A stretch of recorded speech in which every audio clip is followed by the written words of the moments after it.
శివునాజ్ఞ లేనిదే చీమైనా కుట్టదంటారు. నిజమే కదా!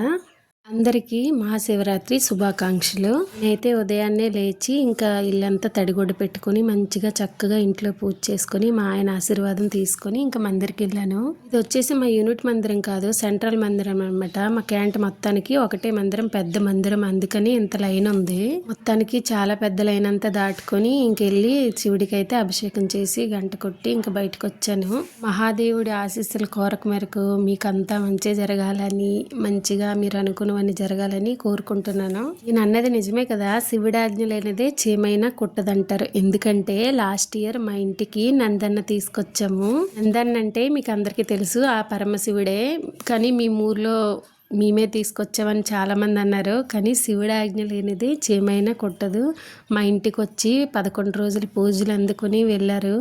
అది మాకు చాలా అంటే చాలా సంతోషం అనిపించింది. ఈరోజు శివరాత్రి కదా, మొత్తానికి ఇక్కడున్న అన్ని టెంపుల్స్ చూపిస్తాను.